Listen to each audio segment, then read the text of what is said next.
So before introducing our speaker, I'd like to start by reading the University of Utah land acknowledgement. So we acknowledge that this land, which is named after the Ute tribe, is the traditional and ancestral homeland of the Shoshone, Paiute, Goshute, and Ute tribes. The University of Utah recognizes and respects the enduring relationship that exists between many indigenous people and their traditional homelands. We respect their sovereign relationship between tribes, states, and the federal government, and we affirm the University of Utah's commitment to a partnership with Native nations and urban Indian communities through research, education, and community outreach activities. I'm putting a longer version of this statement in the chat if anybody wants to read that. And so it's now my pleasure to introduce Dr. Ariel James. Dr. James got her PhD in cognitive psychology from the University of Illinois at Urbana-Champaign and is now an assistant professor in psychology at Macalester College. Her research concerns the relationship between language processing and other cognitive abilities, asking questions such as what makes some sentences harder to understand than others, and how can differences between comprehenders shed light on these kind of questions. Why are some people better comprehenders than others, and what kind of measures can we use to predict that? Dr. James' dissertation work explored these questions by measuring reading comprehension, memory span, and other kind of measures with a focus on measurement reliability. Her broader interests lie in meta-analysis and replication in psycholinguistics. Dr. James has published in venues such as the Journal of Memory and Language, Behavioral and Brain Sciences, Cognitions, among many others. And the title of our talk today, which I guess is related to all of these questions, is Individual Differences in Syntactic Processing, a Psycholinguistics to Discipline Problems.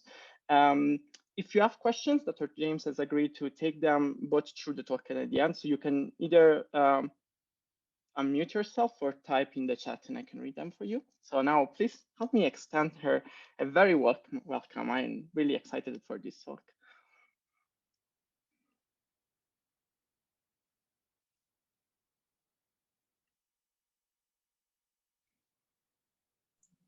Thank you. Hi. Thank you for that warm introduction. And I'm happy to be here. So thank you for inviting me. So yes, I am talking about work that I started during my dissertation, exploring individual differences in syntactic processing. And I'm calling this the psycholinguist two disciplines problem. And so I'm going to get to what all of that means. But first, I'm going to just start by talking about why I became interested in individual differences as a psychologist. So my background is psychology kind of all the way. I did my undergrad in psychology, and then I was in a psychology department in graduate school. And something that kind of stood out to me from the beginning of learning about psychology is that we're not all the same. So we know that individual differences exist, but also when we're doing experimental work and other kinds of work in psychology, we're interested in trying to generalize over lots of people and just figure out what the general principles are. And so often when we're doing experiments, it's convenient to ignore individual differences in order to focus on, say, group averages between conditions. And so an example of an experiment that is very famous in psychology is called the Stroop Task, where you are trying to name the color of ink that you are looking at as quickly as possible without making any mistakes. And so in one condition, it's the easy condition, we can say, or the no conflict condition, and you just read what colors you're looking at, so red, blue, purple, green.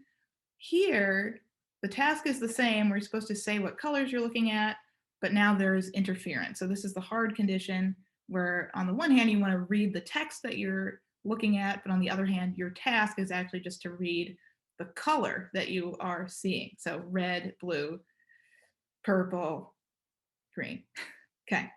So in general, if we average across individuals and we look at, okay, how quickly do people spit their words out in the easy condition with these color patches versus the hard condition with the words, then what we tend to see is that the easy condition is faster. So this is reaction time. It's just under a second. And then the hard condition is slower. So it's over a second. And this effect has been replicated lots and lots of times since 1935, that people are slower and have more errors when they have the words that are interfering instead of the color patches.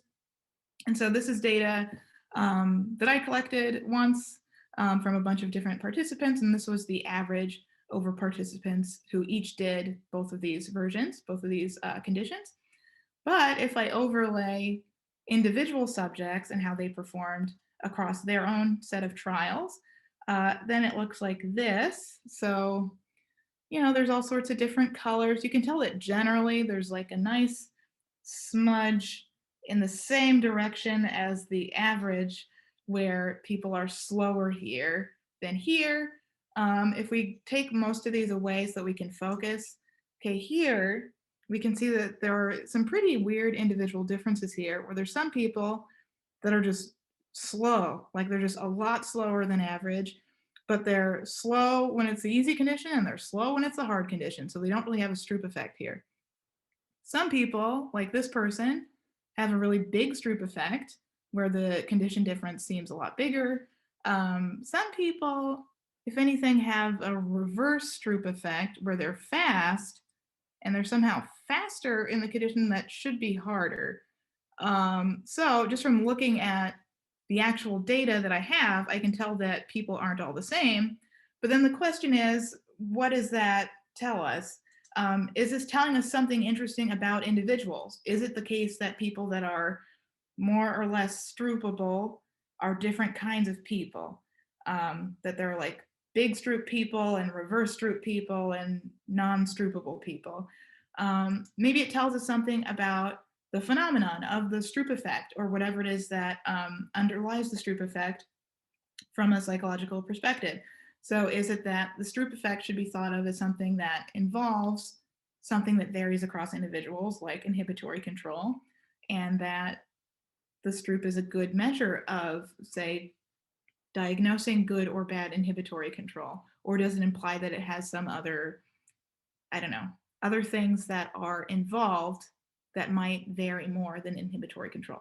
All sorts of things that you can ask about what the phenomenon means based on how much it does or doesn't reflect individual differences. This also could tell us something about measurement, that maybe sort of deep down, the truth is that everybody is strooping the same. It's just that the measure is very noisy. And so just by random chance, people look as if they're performing wildly differently, very different patterns from one another. But in fact, that's telling us about the measure, not about the people. So observing individual differences in experimental effects like the hard versus easy Stroop effect could potentially tell us something about all three of these things, about the individuals, the phenomena, and about measurement. So the phenomena that I'm interested in, I mean, I am interested in the Stroop effect, but kind of as a means to an end. So I'm primarily interested in phenomena related to language processing. And this is when I get a little bit nervous talking to linguists, because I will reiterate that my background is as a psychologist and not as a linguist. And so I will say some syntax words, and I'm pretty confident about the few syntax words that I know, but please correct me if I say any syntax things wrong, and please teach me about syntax during the Q&A. So I'm going to show you an effect that is sort of a major effect in the world of psycholinguists who are interested in syntactic processing differences. It's the difference between how easy it is to read and understand a relative clause in the middle of a sentence, where that relative clause is a subject extracted relative clause. So here, the relative clause in the reporter that attacked the senator admitted the error. So we're talking about the reporter admitting the error, but then embedded here is that attacked the senator. And it's a subject relative clause because the reporter, who's the subject of the whole sentence, is also the subject of this relative clause. The reporter did the attacking, versus a very similar sentence that just has some words in a different order. The reporter that the senator attacked admitted the error. Now the reporter, who's still the subject of the overall sentence, is now the object or the recipient of the attack that happens in the relative clause. And so in general, people are slower when reading those kinds of sentences that have an object relative clause. They slow down during that part. And they also have a harder time answering comprehension questions when they're asked about kind of what went on in the relative clause, who did what to whom. So in this particular study, in 1991, they had people reading these kinds of sentences, but they also measured working memory capacity, so how well people can hold information in mind while they're doing other stuff. And so they split people in half. They didn't split individual people in half, but they split the group of people into high working memory people and lower working memory people, and then looked to see how do their reading times look for these two different kinds of sentences. So if we look at the bottom line, we see that there's little H's. So the high working memory capacity people are always under the low working memory capacity lines, indicating that they generally read faster. Everybody's line kind of has a hump in the middle where they are slowed down as they're reading the relative clause region and moving on. But it seems like the difference between reading times and sort of this hump in the middle is much greater for the low working memory capacity people. Like, look at this line. It goes like whoop, whoop, whoop. So they took this as evidence that it seems like whatever it is that's tricky about object relative clauses might have something to do with working memory demands, such that having worse working memory makes you especially troubled by reading a working memory or by reading an object relative in the middle of a sentence. So they're using individual differences, existing individual differences in working memory, and then giving them this experimental effect, so easy versus hard, and using those together to try to figure out what's the cognitive mechanism that underlies this syntactic processing puzzle. So there's been lots of other work that has this same sort of logic that has been trying to uncover what are these measures of individual differences, what are these sort of constructs that vary across people that we can use to figure out what are the important mechanisms that underlie sentence processing. And they tend to fall into these two not mutually exclusive camps of things that focus on cognitive demands, so demands on memory, particularly working memory. So as you're reading, having to hold things in mind, and then maybe as you keep reading, still holding it in mind and then using it later. Inhibitory control, so something I mentioned offhandedly that might be measured by a Stroop task, where you have something you're trying to do, and then you maybe have some other thing that might interfere, and you have to try to inhibit that. So it might be you think the sentence means something, but then it turns out maybe it means something else, and so you have to try to forget about what you thought it was. All sorts of reasons why we might think inhibitory control might be important.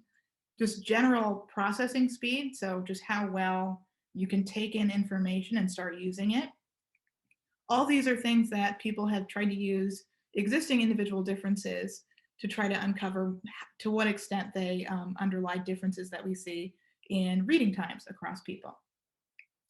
In the other camp, and again, not mutually exclusive, so there are people that think that both of these are important and interact in interesting ways, but sort of another class of things that people are interested in are things related specifically to language skills, language experience, print exposure. So how much people read, what kinds of things they read, how much they like reading, specific phonological skills, like being able to sort of pick apart the differences between sounds that help you figure out the differences between words. How do you kind of hold phonological information in mind and don't get it confused and put things in the wrong order? Those sorts of things. So maybe individual differences can help us untangle sort of what these different mechanisms do as people are reading sentences. Okay, so those are the phenomena that I'm interested in. So then I mentioned a two disciplines problem. And I remember because I've used this title many times, I've said a psycholinguist two disciplines problem. And people have asked like, oh, okay, so are the two disciplines that you're talking about psychology and linguistics? I was like, oh, no, there's no problem there. They go great together, there's no problem. So the origin of the two disciplines problem, or at least calling it the two disciplines problem, is within psychology. and it refers to two different sort of styles of doing scientific psychology work. And so this comes from a speech given by Lee Cronbach, one of the heroes of psychology and statistics. And so he was addressing the American Psychological Association and talking about the status of the field of psychology as of 1957. He later sort of did like kind of an updated talk later where the themes were very similar. And so basically he's setting up that there are two different disciplines that have different styles, they have different ideals, and that maybe we should sort of figure out kind of what the lay of the land is and whether that's the way that we want our field to be.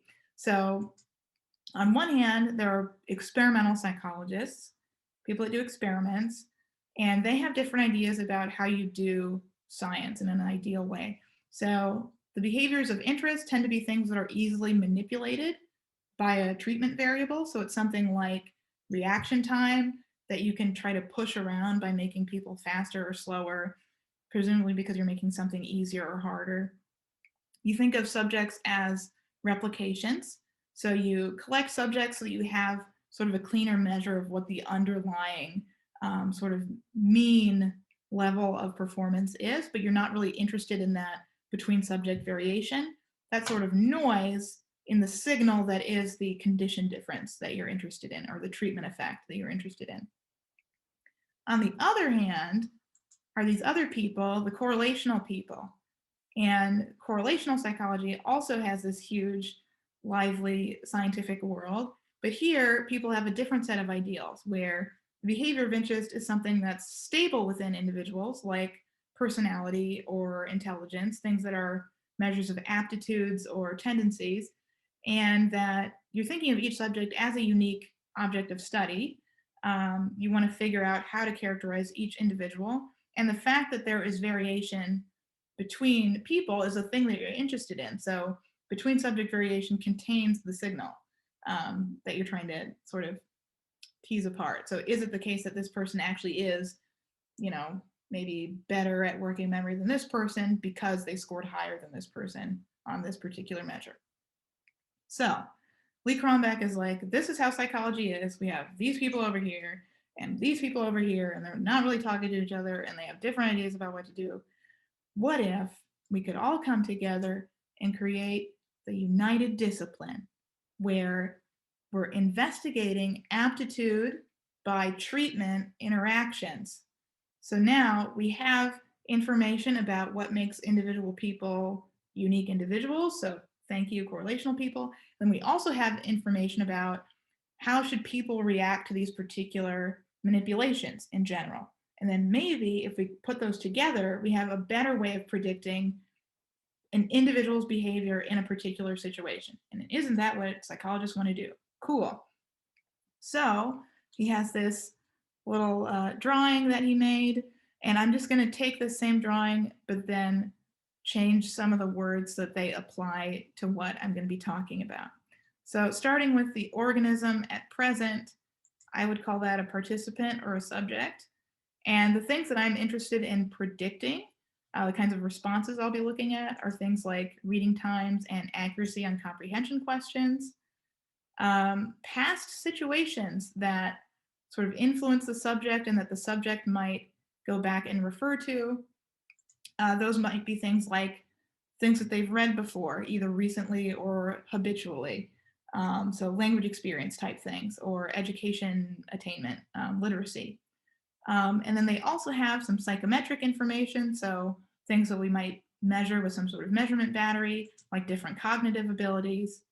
And then the present situation, for me, would be like whatever wacky sentences I decide to make this person read. So the experimental condition, maybe an easy versus hard situation.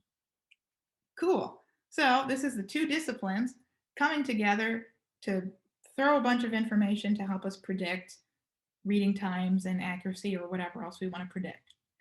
But I mentioned that there's a problem. It's the two disciplines problem. And the problem is that it's hard for a few reasons to do these kinds of united disciplines approaches.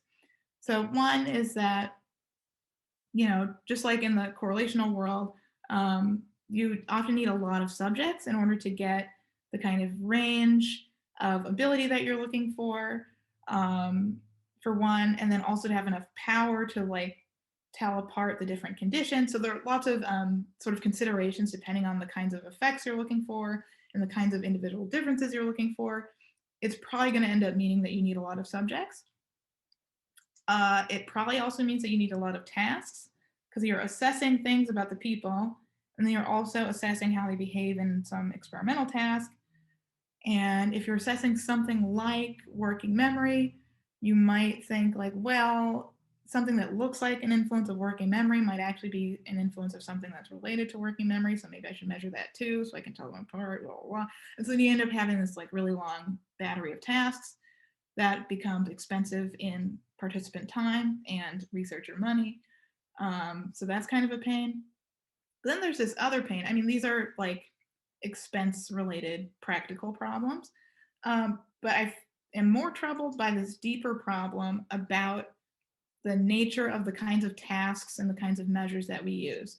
So, namely, that experimental effects, like an easy versus hard kind of effect, we're using them in a way as an assessment of individual differences. So we want it to mean something that a person, on an individual level, that a person was like having a big easy versus hard effect or having a small easy versus hard effect. We want that to be sort of a reliable, condition effect for that person. And so for that reason, we should think of it in the same way of other measures that we would assess measurement reliability for. So is it the case that we have an experimental task that gives us the measurement properties that we need in terms of getting consistent, sort of meaningful scores for individuals? And it turns out, because of some of the things I brought up earlier about the differences between experimental and correlational worlds, the way that we tend to use experiments, it's not optimized for using them for assessments of individual differences. And so this particular issue was given a name recently in the past couple of years, the reliability paradox. And so this is actually from a title of a paper that goes on to say why robust cognitive tasks do not produce reliable individual differences. So this implies that maybe things like the Stroop effect, which I mentioned was a robust cognitive task, might not be a good measure of stable individual differences. We might also think that a reliable psycholinguistic task like subject versus object relative clauses, we could also think of it as a robust cognitive task that might not produce reliable individual differences. So what they specifically refer to as the paradox is that for experiments, reliability, usually when people talk about a reliable experiment, they're talking about replicability.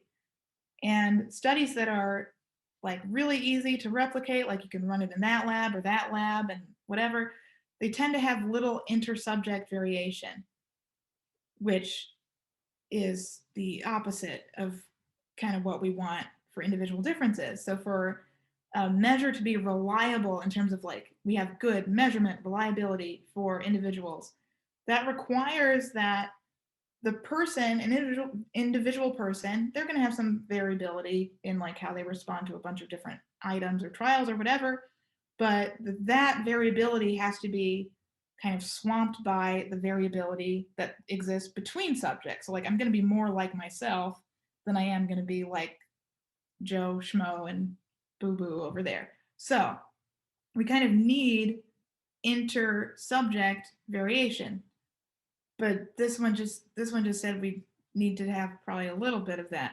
So the paradox is that we're optimizing for different senses of reliability, but then trying to put the two together, and that ends up causing us some issues. That's essentially the thesis of this paper, which I did not read until after I'd already tried to do this kind of study. So I'm going to talk about the study design now, but first I'm going to pause for questions.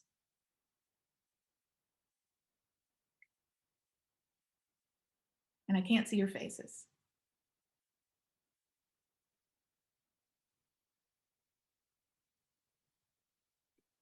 Hello. Yes, I'm just wondering, do you have any thoughts on potential categorization effects? So are we studying the people we expect to be studying and how that might affect any individual differences that arise? I'm not familiar with the idea of categorization effects. Can you say again what you mean by that? So I like to study different issues regarding bilinguals. Mhm. And if we think someone's a bilingual, maybe their self-identification as bilingual is different from the way we might categorize them as bilingual. Or if, say, you're looking at Stroop effects and there might be someone who's neurodivergent in that population, but they haven't disclosed that, that I think might alter effects there as well. So again, with what you're talking about, reliability within a subject, Mhm. but in terms of looking at those correlations with, I guess, some missing pieces of the puzzle there. I see. Yeah. So I think, right, one problem could be that essentially the things that I'm interested in measuring are actually not captured by the measures that I have, and that maybe there's something that I could be asking about or could be measuring that would actually be explaining existing differences better than. So, like, part of the issue is kind of choosing what are going to be the relevant questions to ask, so to speak. Is that part of the? Is that kind of what you're talking about? Yep. Cool. Yes. So, yeah, I mean, yeah, that is a large part of the issue, is kind of deciding, okay, for a given set of constructs that I'm interested in, and I'll tell you kind of which ones I chose and why I chose them. But you're making, especially when you're trying to be like, okay, I'm going to try to explain why it is that people will react to these sentences differently. There are a lot of different things you could measure and different ways that you can measure those things. Um, and so inevitably there's going to be all sorts of things that I'm leaving out. So yeah, I'm gonna return to this issue, because I think as I'm describing the study and what things I chose to measure, you'll be able to think of things that could have been measured instead that might kind of help explain some things that I was not able to explain. But yes, that's a good thing for us to think about going into talking about this study design. Any other thoughts before I talk about the study design? Just a little bit of a clarification. What would categorize something as a specifically robust cognitive task as opposed to just a task? Is there like any set criteria for something that would be like, ah, this is a robust cognitive task? I see. Well, I'm trying to remember if the paper decided, because so in this paper they chose a few different kinds of tasks that people tend to use a lot and where the effects tend to replicate. I think they tend to be, medium to large effects. And then they, did some like simulations and stuff. So I'm trying to remember. I'm sure I won't remember, but maybe in the paper they describe their criteria for choosing which ones they decided to call robust cognitive tasks for the purposes of doing their, simulation study. But I think in general, it probably depends on who you ask, like kind of what the cutoff for calling something robust or not.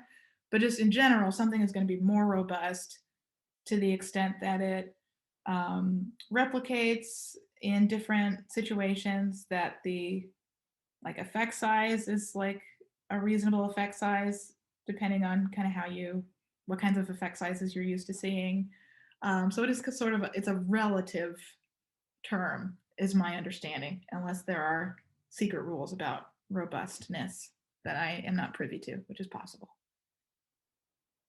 But so I think they include, for example, I believe Stroop was included. I believe maybe like a go no go situation, things like that, like inhibitory control sorts of things made it into the paper. Yeah. Other questions?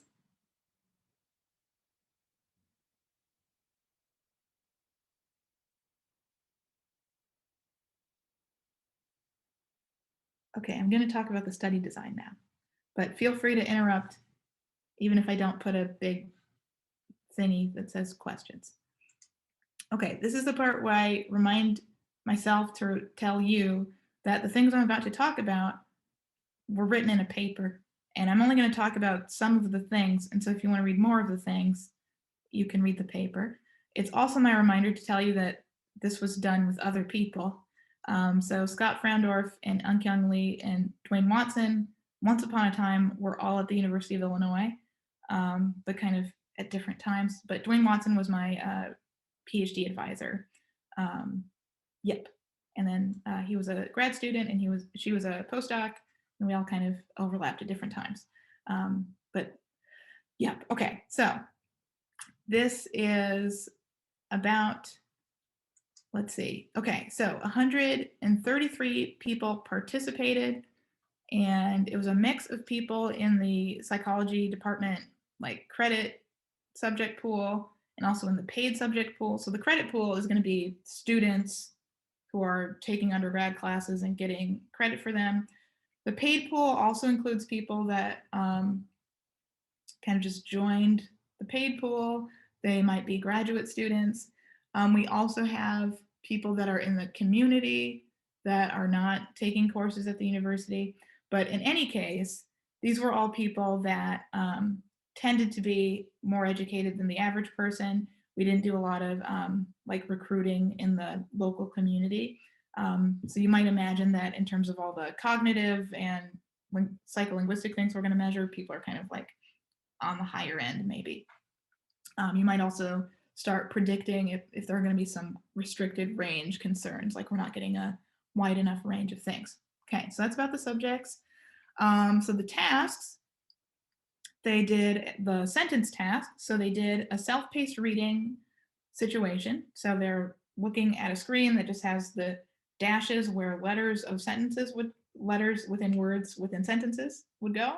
So it's like Hangman, the game, but not really, because they're not guessing letters. It's actually, I shouldn't have said that. It's not like Hangman. It's just that it's blank. And then when you hit a key, a word pops up. So like the, and then you press a key and it goes away. And then the next one pops up. Boy, boop, will, boop, eat, boop, sandwich. Okay. So they're doing self-paced readings. We get a reaction time measure for every time they read a word. And then after every sentence, they have a comprehension question. So like, oh, did the boy eat a banana? It's like, no, he ate a sandwich. Okay, so they got yes or no sorts of comprehension questions. And then we have this online measure of reading time. Then we measured individual differences. So we chose these constructs based on our reading of the literature and what kinds of mechanisms people tended to bring up when they talked about the particular kinds of sentences that I'm going to tell you about. And the things that tended to come up were language experience, or linguistic experience it's sometimes called, phonological ability, working memory capacity, inhibitory control, and perceptual speed.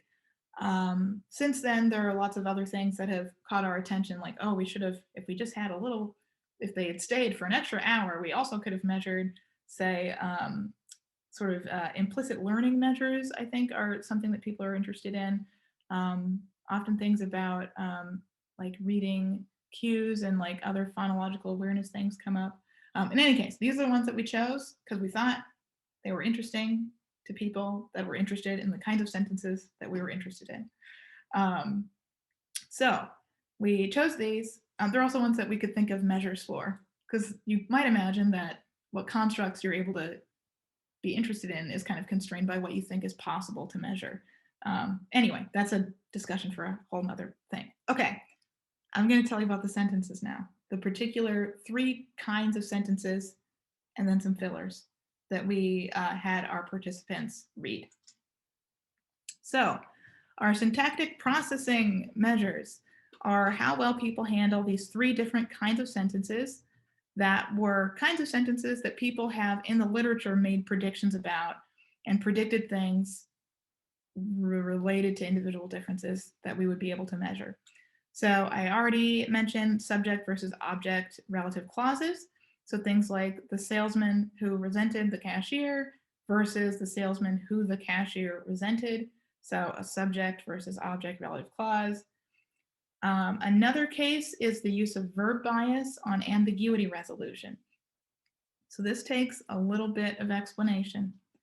So firstly, there are certain preferences that verbs tend to have about what kinds of sentences they like to be in. And so here we're interested in the difference between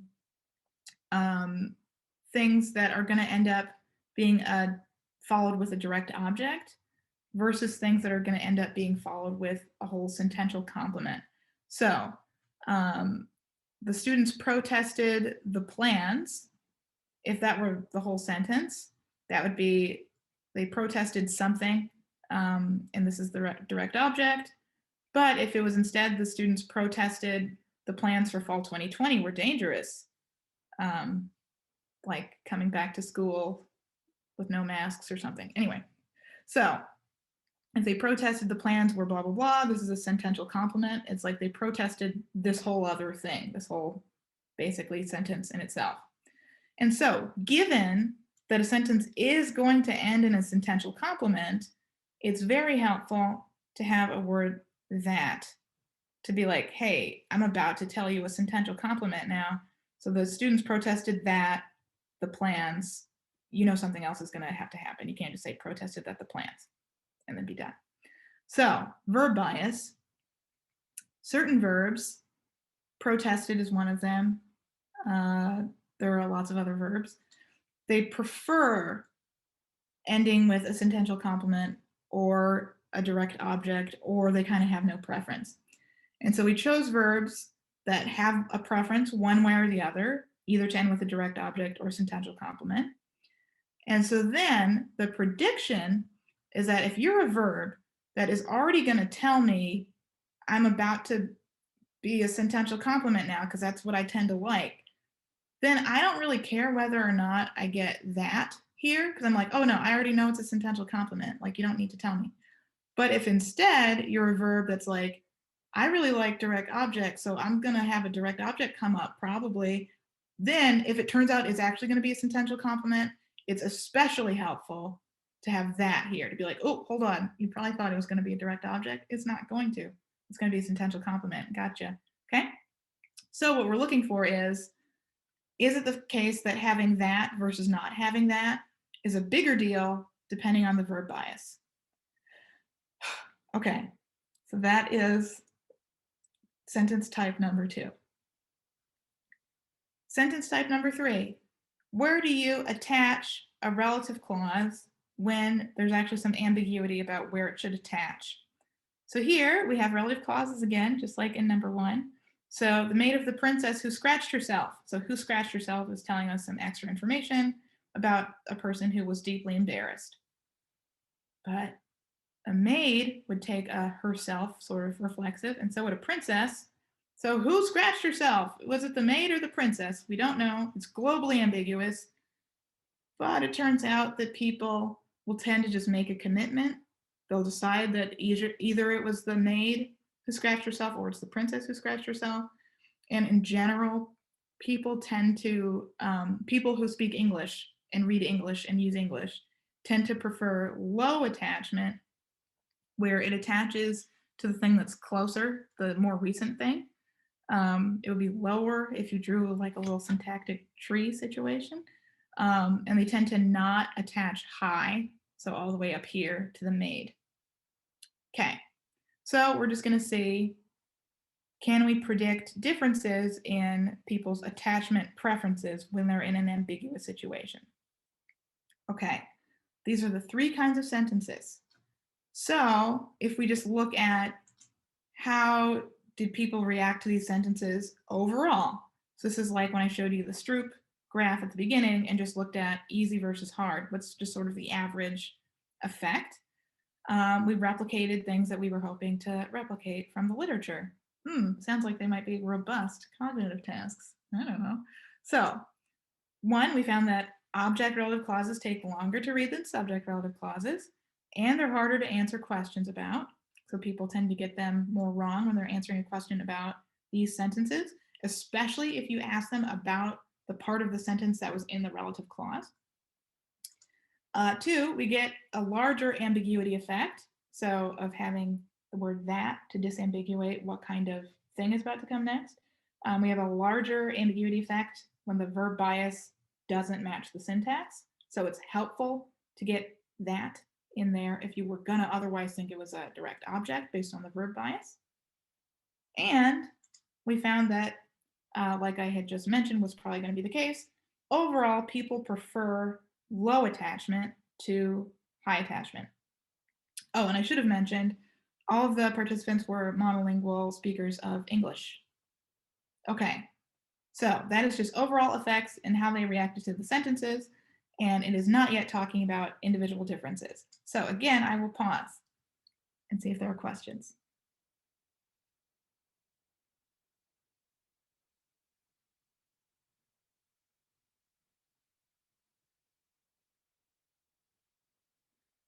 Okay, I will move on.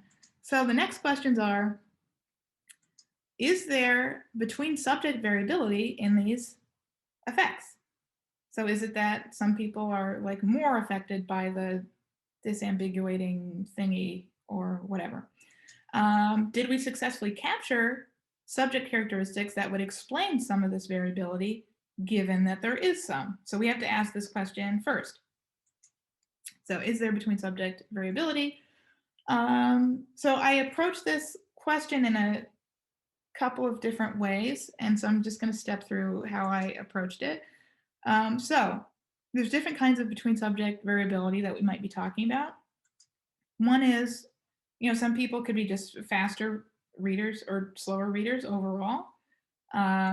People could be better or worse at answering comprehension questions accurately. People could be more or less influenced by condition effects. And so these things are just sort of about overall speed or accuracy. In terms of sort of like a regression framework, we can call these intercept questions, just like, where is the line? Like, is it like pretty accurate, or is it pretty like fast or slow? And then this is a slope question, like, how steep is the difference between like this condition and this condition? Okay. So a way that I tried to investigate whether there's interesting between subject variability at either this intercept overall level or at this slope sort of difference level was by asking about the addition of random effects in making a regression model. So is it helpful if I allow the intercepts to vary for each individual? Does it help me explain the data better if I let every individual person kind of have their own starting point for where their, say, their Stroop line would be, or where their like subject object line would be? So yes, this improved the model, which seems to suggest that predicting reading times and accuracy is helpful when you allow it to vary by different subjects. Also, so the verb bias sentences are kind of, or not the verb bias, the attachment sentences are kind of different because here the outcome is whether they say yes or no to a comprehension question, which reveals what their attachment preference was. So if it was like the maid of the princess who scratched herself in public, blah, blah, blah, they would answer a question like, did the maid scratch herself? Yes or no? Or did the princess scratch herself? Yes or no? And so what a yes or no means depends on how I phrase the question, where I'm at, whether I'm asking about a high attachment thing or a low attachment thing. And so the actual baseline attachment preference is a condition effect. Just the flat out outcome is just how much they like to say yes to either kind of question. So the intercept here is just like yes bias, basically. So some people just like saying yes more. And so it's useful to build that into the model for each individual. Okay. So it looks like there's sort of meaningful individual differences in overall reading time accuracy and yes bias.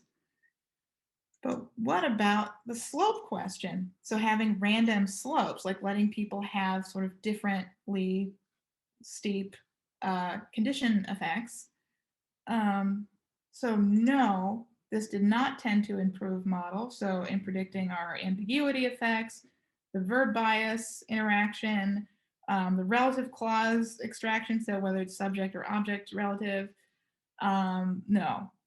But the thing I just mentioned, the condition effect of predicting attachment preference. So if whether saying yes or no depends on whether the question was phrased in a high or a low attachment way, yes, that was a useful thing to capture at an individual subject level. So that seems to suggest that like any variability that we would be able to see if we, for instance, just plotted everybody all on top of each other and it would look all nuts. It seems like that kind of variability in like how big or even in what direction things are, that would be noise that was not worth sort of capturing on an individual subject level. So that is one way of sort of approaching the reliability question. We could also, just for the sake of visualizing, just look at if we made little different scores in by taking people's trials. So like if we took for the attachment, relative clause attachment ambiguity situation, if we took, okay, how often are they saying yes to low attachment things versus high attachment things, and sort of seeing the magnitude of difference there, and we split it by odd and even trials, then we would expect that their difference score should be roughly the same for odd and even trials, acknowledging that, you know, it's a little bit messy, so it's not going to be a perfect line. And so if we do that, you know, it's got a general lump that's going in this direction. So like that's pretty okay, I guess. I'm saying that because I'm contrasting it with what I know is about to be next, which is if you look at a different effect. So this is a question effect. So if I ask you about an object relative clause sentence, there's the effect of whether I'm asking you about the relative clause itself or the main clause. So like how much worse is it for me to ask you about the relative clause than the main clause? This was one of these cases where it was not super useful to have individual subjects have their own lines. And so you would predict that then this would not look like a nice line going in a positive direction. In fact, when it tried to make a guess, it was like, I don't know, if anything, it's kind of negative, which is like the opposite. Like, why should one half of trials look like anti-predict the other half? It doesn't make sense. Anti-predict isn't really a word. Anyway, so is there between subject variability in these effects? I mean, yes, just in the literal sense that like people did different, but a lot of it seemed to be just sort of noisiness in the measures.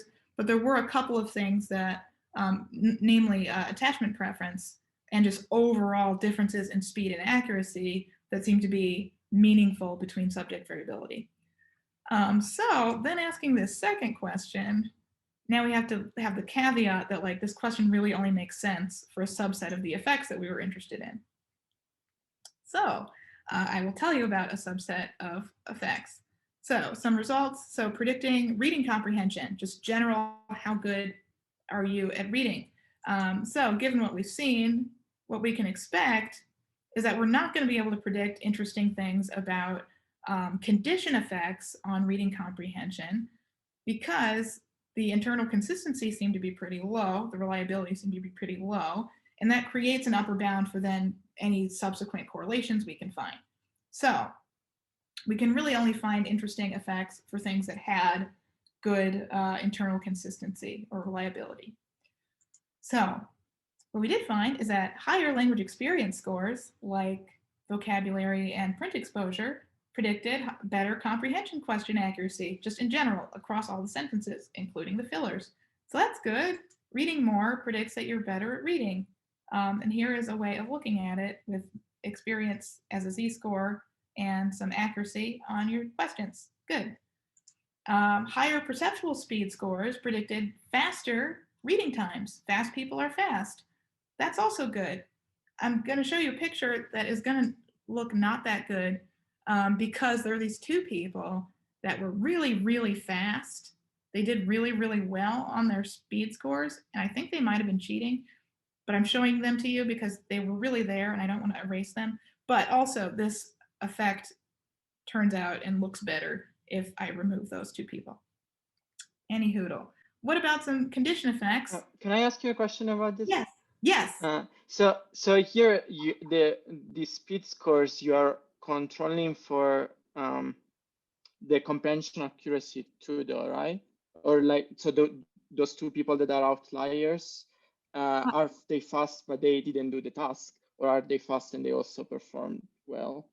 Aha, yes. So here the speed score, this was based on two perceptual speed measures where people have to compare either strings of consonants or some wacky shapes. Okay. And so they're like trying to do as many accurate comparisons as they can within a limited amount of time. And these two people did a lot, like they just like hit the buttons really fast. And they got a lot wrong, but they got a lot right. And so it's like questionable about whether they were being strategic or if they were just kind of like not doing the task right, which is why I felt okay about eliminating them when I did kind of like the official analyses. But then the speed for reading, these are reading speeds, like word by word reading times, only for sentences where they answer the comprehension question correctly. Okay, awesome. Thanks. Yeah. So then last thing, I think this is maybe the last thing I'm going to show you. So the one condition effect that kind of makes sense to look at, because it's the one that seemed reliable, was the low versus high attachment preference. So it does seem like it's useful to call some people having more of a high attachment preference than other people. And it seems like working memory is related to that in a way that you might find counterintuitive. So I'm going to explain it some more in a second. But lower working memory predicts that you're going to have more of a high attachment preference. And this is what that looks like if I plotted it as some z-scores on verbal working memory tasks and their probability of endorsing high attachment comprehension questions. So I'll get to this in a second if that seems weird, or if you're not even ready to think about it, that's fine. So here's what happened. We ran a study with 3 syntactic processing experiments, different kinds of sentences.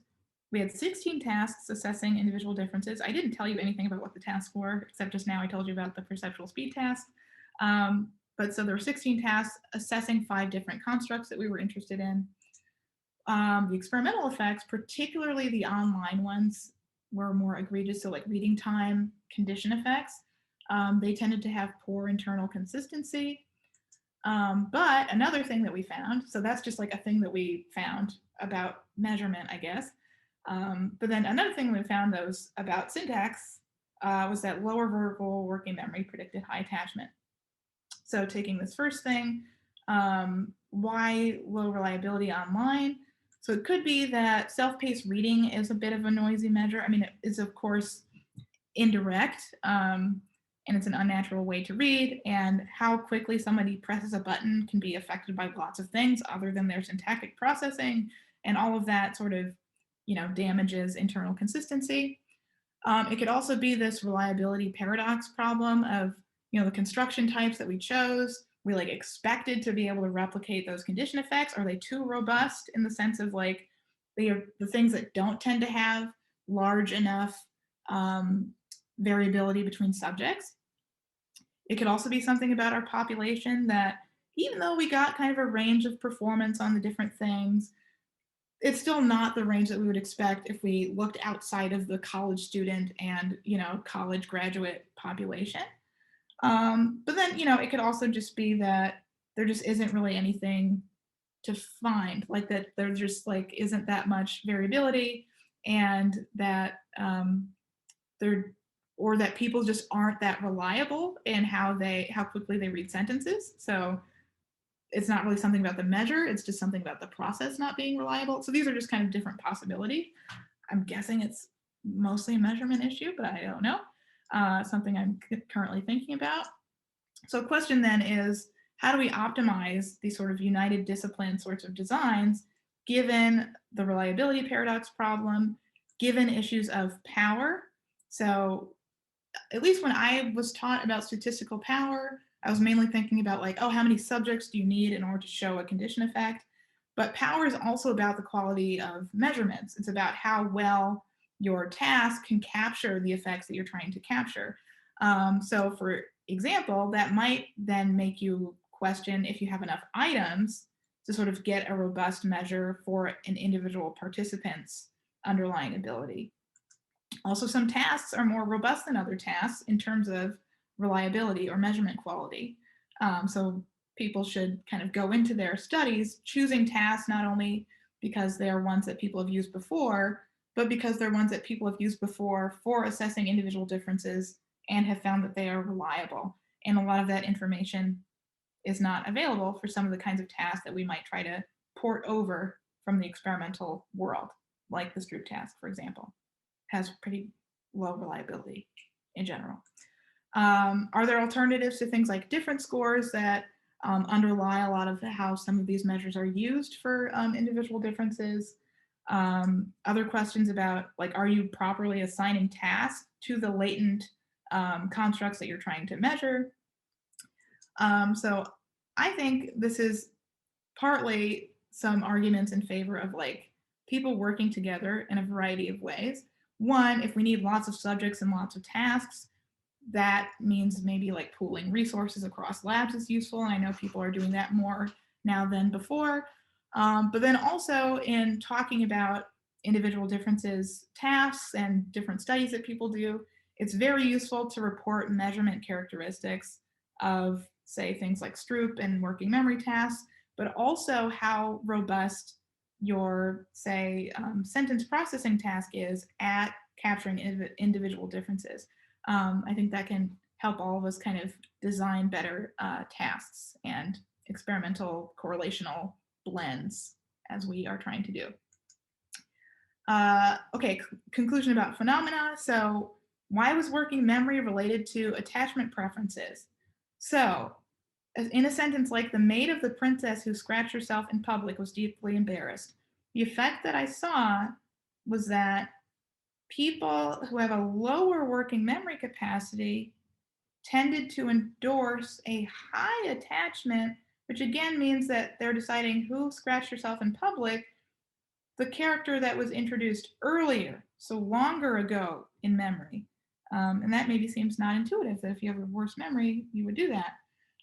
And so this was actually an effect that was found in a previous paper, and they were not expecting to find it in experiment 1, that lower working memory predicted high attachment preference. And so they thought maybe it's because people with lower working memory capacity, as they're reading, they have a pattern of internal prosody that supports a high attachment reading. So if you kind of take breaks after you do kind of a big chunk of a sentence, as you might do if you have lower working memory. So the maid of the princess who scratched herself in public was deeply embarrassed. So the maid of the princess who scratched herself in public, that sort of prosodic break tends to favor a high attachment. I'm talking about the maid of the princess right now. I'm going to talk about the maid of the princess in this clause. So they, in experiment 2, broke up the sentences, presented them in a way that sort of forced that prosodic break, and then they reduced differences between high and low working memory people in their attachment preferences. Then people were all sort of shifted toward preferring high attachment. So that is a possibility, that's why we found that. But then in terms of like some of the other questions that I hinted at would be interesting to investigate, you know, a lot of the questions we weren't really able to ask about the sentence processing measures because the sentence processing measures were not robust enough to then test those further correlations. So real quick, some next steps and current projects. So one thing I'm very interested in is in, oh, this happened already. I meant visit my psychonomics poster, which is like, it's still available, but only if you registered for psychonomics, I think. Anyway, so you can still virtually visit me at psychonomics if you access the thing. Okay, if you're interested, I can explain it better later. But so I'm interested in measures of language experience and skills. So that's one of the constructs I'm most interested in, but it's also a very vague construct. And so one of the measures that we use for print exposure, the author recognition test, I've been working on a project for figuring out sort of the ideal way of presenting the test and what items need to be dropped or if we need to add new items, because it kind of relies on people recognizing names of authors of books, and what names we expect people to recognize kind of changes over time. Anyhow, so there's a project on that. I have a parallel line of work trying to use individual differences to predict effects in the visual world paradigm. It has a very similar flavor where experimental effects in the visual world are good for experimental effects, but not that good for individual differences. I'm also doing some work with my grad advisor and some other folks, mainly out of Vanderbilt, looking at school-age children and individual differences in reading experience, predicting sentence processing stuff. Okay, I talked for a long time, sorry. Thank you. And I have an email, and I technically have a Twitter, so I'm putting that as well in case people want to tweet to me. And I'm gonna stop sharing my slides so that I can see you again, but I can put them back if someone wants to ask me about them. Okay, that's all. Thank you. This was great. Yeah, so we have plenty of time for questions. I have a bunch, but I'm gonna give preference to the audience. So if you have questions, you can ask them yourselves or put them in the chat, whatever you prefer. Hi, Ariel. I've got a question. So I am a cognitive psych reading researcher. I'm a colleague of Brooke Lee's.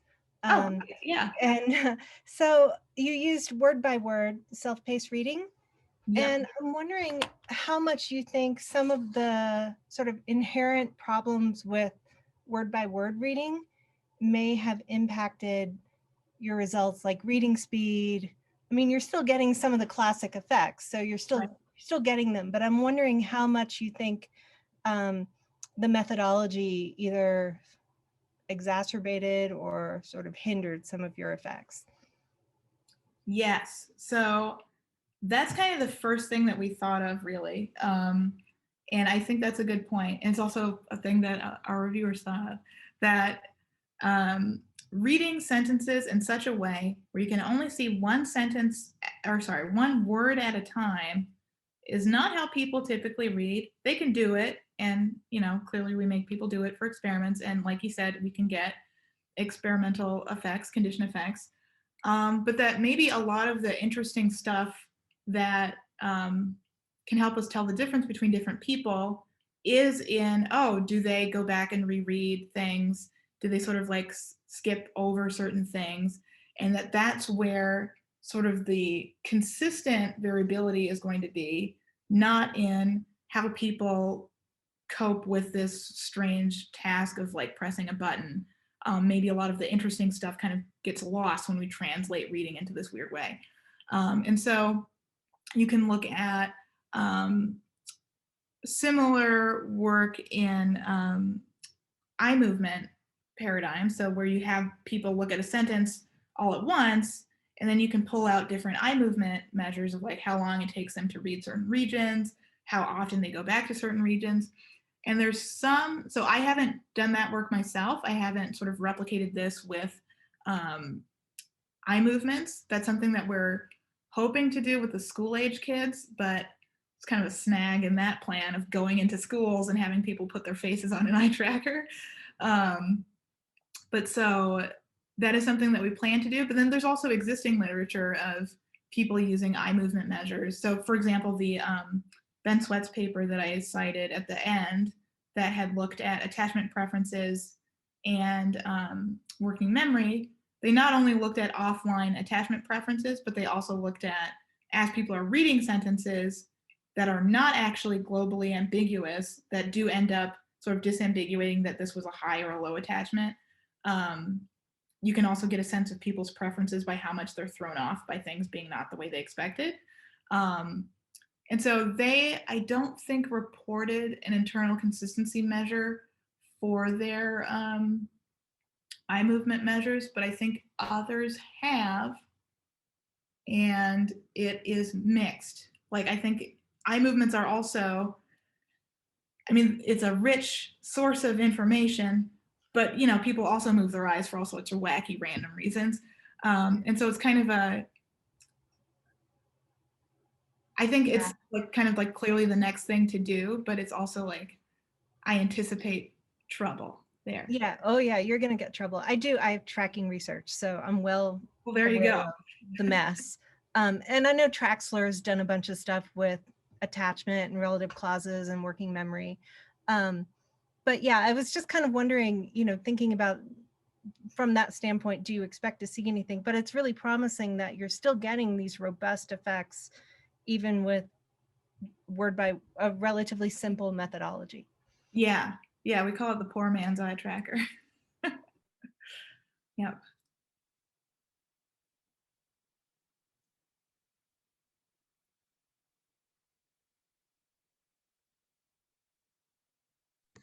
I know that with your data, it was college educated students and educated adults for the most part.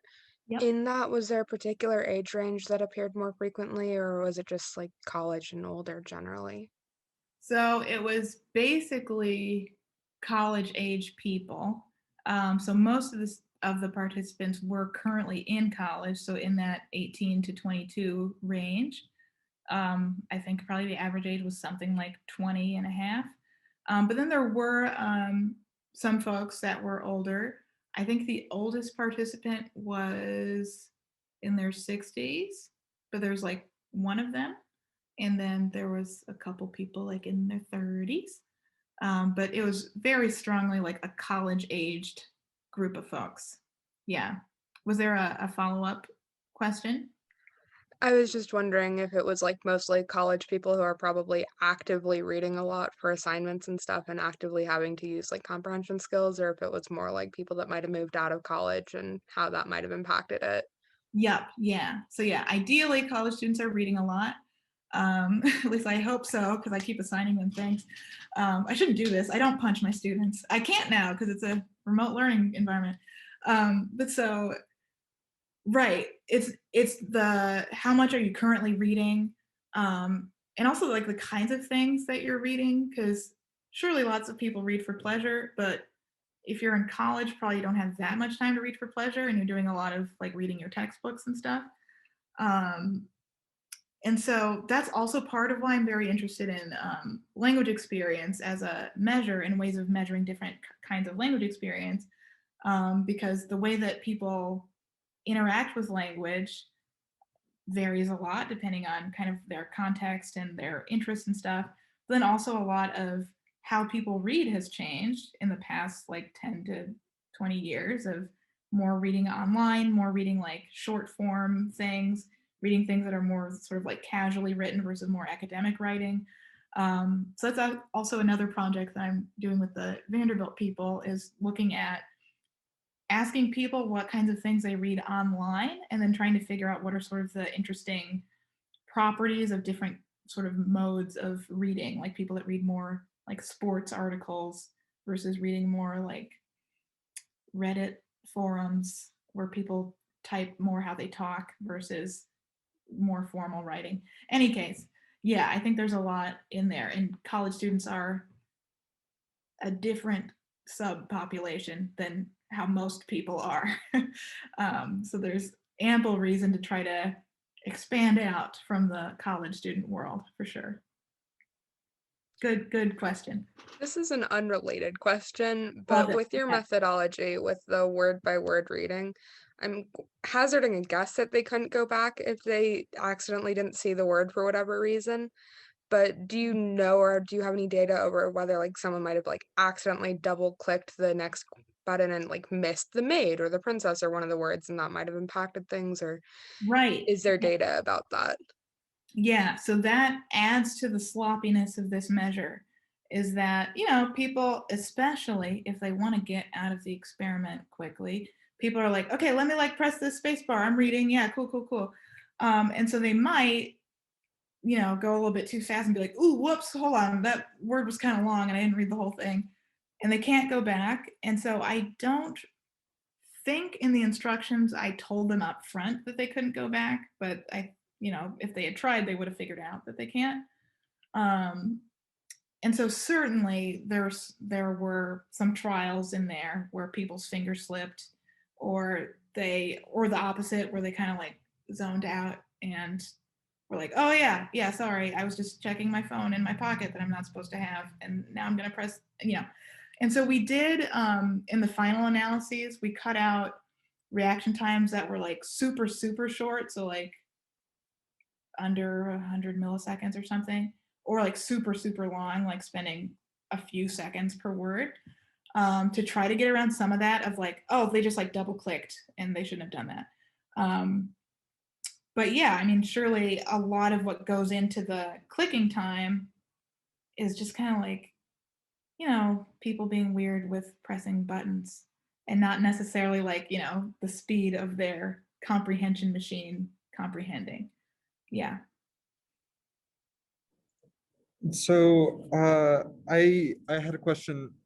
With how it sounds like this test was set up, it sounds to me a lot like ACT reading sections, and that kind of comprehension. So I'm wondering, like, would you be able to find out if test prep like that could have affected like their reading strategies for this test, or in general, how they would have perceived the sentence? So the idea maybe that folks that have taken standardized tests recently, or like have studied for standardized tests recently, are kind of more cool with the idea of just reading sentences in isolation that are just kind of random sentences, and then having to answer comprehension questions about what they read. That there's that sort of like a sort of strategic mode of reading that's not like how people typically interact with sentences. And so that might maybe make college students more ready to do this weird kind of task than, say, someone who wasn't just in the middle of, answering arbitrary questions about arbitrary sentences. Yeah, that's exactly what I was looking at. Yup. So yeah, I think, and this is also a question about, if we're interested in, for example, relative clauses. Relative clauses appear in all sorts of kinds of sentences of various lengths and subject matters, and also how easy or hard they are to understand in real life kind of depends on the context and what you've been reading so far and what you assume about these different characters that are being talked about. And so putting them in this experimental context, we've kind of stripped away a lot of that richness that people can use to help them understand sentences normally, to try to have some like experimental sanitation. That's not really the right word, but that all the sentences sort of have this clunky, unnatural rhythm of like, okay, we plug in like noun, okay, reporter, and then we have this blah blah blah, then some confusable other person like senator, and then blah blah blah, and then they do some random thing, and then you read another sentence about other characters altogether and it doesn't matter. And so yeah, I think that is another reason why diversifying the people that we study would help us reveal that, like, oh, the kinds of sentences that we present are like really weird and not really the kinds of things that people tend to read. But then also diversifying the kinds of sentences that we have people read can also reveal some things about like, oh, we think this is how relative clauses work, but it might just be kind of how they work in this particular setting. And sometimes it is what you want. Like, you don't want to have to worry about all the different ways that people interact with discourse and stuff, and you're trying to just like zero in on the one thing. But then the risk is that once you've done that, the one thing is not actually the one thing that you initially set out to study in the first place. So it is sort of like a validity question that I think is always kind of a trade-off of like how much you want it to be like a real world thing versus like a controlled thing that has like all these words that are in isolation, basically. Yes. Are you at all thinking about this kind of experiment with not monolingual speakers, but bilinguals who may have a very different So the first, I mean, their executive function, but also the way in which they would process these kinds of sentences. And when you talk about language experience, obviously what comes to mind is that a bilingual's experience would be very different, and then you would probably find differences. Are you thinking at all about moving to bilinguals? I am only kind of thinking about that because it sounds scary and complicated to me. But it is something that I have thought about. One, because I found that a lot of my students are interested in bilingualism and multilingualism. I'm like, that makes sense. Other people speak more than one language. I don't. But that seems good. But then also because, right, it brings up all of these questions about like, what does language experience mean? And if you are someone who's, you say speak English and Spanish very well, and you're like going to school in an English speaking place and you're like using English all the time, and then you're doing this task in like English mode. But then also maybe your native language Spanish has like different preferences for relative clause attachment, for example. Is that going to make you perform differently than an English monolingual if you're an English-Spanish bilingual? And then, right, the sort of potential cognitive consequences of being multilingual, potential consequences on like vocabulary size, things like that. I think that could be a way of testing these sorts of individual differences, because now you've kind of introduced this other source of variability, sort of like these group differences in like being monolingual versus not. And then if you're not, sort of what are the different other languages that you interact with and what those properties are. So yeah, I think that could be a good place to look. I'm not necessarily going to be the one to do it, but I do know that the Vanderbilt group, so my former advisor and some of his students now, I think also in the school-aged kids, because now he's in a school of education as a psychologist, they have a lot of students who are Spanish-English bilingual, and they're interested in sort of bringing these sorts of language experience questions and looking at those differences. So yes, I think it's a very good idea. I'm personally a little bit scared, but I might end up going in that direction sometime. Yes. Does that mean they had no experience with other languages as L2, or did they not identify as bilinguals? Yes. So question in the chat about basically how we defined English monolinguals. So we didn't exclude them if they did have other language experience. We asked them if they had had a language other than English as like a primary language before they were 5, because that's what other people have asked people before.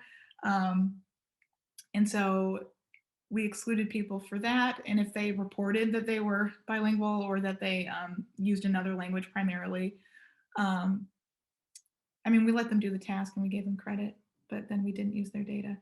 But then, a lot of them, because they were in college, they were like, well, yeah, I've been taking like a couple semesters of Spanish. We're like, okay, that's okay. So we did record all of that about like how long they've been studying the other language and what language it was. But we haven't done any looking into that in terms of, trying to analyze that stuff. So yeah, they were allowed to be a little bit worldly. That might be a place to start with Johanna's suggestion if you have the bilingual data and if it actually clusters around particular groups. Yep. That could be interesting. Yeah, I think part of what's stopped us from doing it, also bye, Marianne. One thing that stopped us from doing that, one is that, it'd be more work, but mainly it's that we don't think that we have enough of that in what we thought was a pretty impressive sample of like 130 something, but it turns out when you're doing individual differences, it's like, no, that's actually not that many. So then if you go within that, it's like there are some people that had some other language exposure, but then we're not sure if it's like enough to really see something we could sort of hang a hat on in terms of differences there. Yeah, but I think for Shannon, I think that's actually would be a sort of low hanging fruit place to start, since you already have that information and including that in some way in language experience. Yeah. I say if you were going to try and have, I mean, there are a lot most college kids have some kind of language experience in addition to at least that's the case here. But, Yeah. So that might be a good starting point. Yeah, and as you're making me think about this more, I'm like, well, probably one of my students who's like, I'm interested in other languages, I can put them on this project. And I'm like, hey, I have this data set. Do you want to look at this? So yeah, I think that would be a nice place to start before kind of diving in more. Oh, I see there's other questions in the chat. Were all the participants from the same area? Oh, and also same social status. Okay, great question. So okay, so a lot of people, so we recorded this, and again, it's a thing that we have, but we haven't really looked at, is that a lot of them were from Illinois, as is the case of people that go to University of Illinois, Urbana-Champaign, but some of them weren't. But we didn't look at differences there. In terms of social status, we did not take measures of that either. So I shouldn't say either. We did measure, or we did ask where they're from, but not, and their own level of education, which for most of them we could guess it's like, is it some college? Because you're in college. But we didn't ask about other things that we might consider like socioeconomic status measures, like, mom's level of education or like household income. We didn't do the thing where people put where they fall on a ladder if they compare themselves to other people. So that's information that we don't have. We do have gender information, handedness, race, ethnicity, all things that we did not look at. Thank you, Anne. Okay, another question. Any languages that have been established that have high attachment preference? Yes. Maybe Spanish? I don't remember. People are nodding. Heck yeah. Okay. Italian too. Oh, cool. Okay, Italian. So yeah, there are like cross-linguistic differences in like low and high and not caring or not being relevant. But I can't keep track of what they are. I just remember that English is low attachment. Yep. So then that would also make the multilingualism question particularly interesting if you're like multilingual in a way that puts those at odds. Yeah. Yep. Agreed, Lex. So I have a quick. I'll ask the quick question that I have. I have a bigger one, but maybe later. So I was wondering, as a practitioner, right? So I admire your work on individual differences a lot, but say that I'm interested in working memory and relative clauses a lot, for example, right? And you run this huge variety of battery tests before your actual experiment, right? And even there, like we know that different working memory tasks affect these kind of things differently. So I'm wondering what are your thoughts about, as a general practitioner, when I'm designing my new experiment, how many of these is realistic for me to run, considering that I have also to balance things that you brought up, right? The number of subjects with the number of items that I have, and I don't want to keep somebody in a lab for 3 hours because that affects, that's torture, but it also affects our results. Right. So I was wondering what your general opinion on that is. Yeah, my opinion is that, oh, that's a tricky one. So I can tell you what our experience was like with this particular study, and then what I'm thinking now. And like the additional twist is the pluses and minuses, the opportunities and challenges of collecting data online, as I'm sure a lot of people are thinking about now with the remote to everything. But so for this particular study, yeah, it was a long situation. There were also some people that did not finish everything. And then that's tricky because like that's kind of a relevant individual difference that some people are slower. And so that's like non-random missing data that you have. But in any case, so we had people come in on 2 separate days, so they weren't there for 3 hours in a row, which is also a minus because like sometimes people don't show up for both days. We had everybody do everything in the same order so that, we could have that be constant and then just kind of look at how they responded differently. Like we didn't want to introduce the additional variability of changing the order of tasks. So people did self-paced reading. They did a bunch of sentences. I think that probably took them about half an hour to 40 minutes. And then they had 16 tasks. So we had, for the working memory tasks, I'll just talk about those. They were all these sort of complex span measures where they like read a sentence and then they see a letter that's like some random letter, and then they have to judge something about the sentence, and then they like have all these interleaved things, and then they have to recall the letters in order. They don't like that. Like people don't like doing it. So like you don't want to make people do it for longer than they have to, because then they just like they get so mad. They really don't like the version of that's instead of sentences, they have to like do a math operation, and then like I would be in the room and like they'd be in the other room and I could like hear them like sighing, and I felt really bad. So you don't want people to get upset, but then you also don't want to have too few trials to really like capture a good thing. And so basically like our approach was, okay, we're going to just take these measures that other people have used and have said are good, and we're going to like implement them in the way that other people have done and have said is good. But I think that for some of our measures, it's worth kind of a check of like, could we get away with fewer items without sacrificing internal consistency? And that's like an empirical question that you can like try to figure out. And there's ways that measurement people do that I'm like trying to learn about. And so I think that's part of the issue. And I think that issue of like, having people in the lab for a long time, it becomes more complicated when we then talk about doing studies online, which has the benefit of like being able to like collect more data faster and more diverse sets. Then it's like, do you really think that like somebody's gonna like sit on, like they're gonna be on Mechanical Turk, for example, and do like a 4-hour study just like when no one's watching them and they're like in their house and they're like taking a break for dinner or whatever. So I know that some people are trying to figure out ways of like, well, maybe not everybody does everything, but if you do things in this like systematic way, you can have these different like subsets of people who have done subsets of tasks and sort of like set up your analyses that way.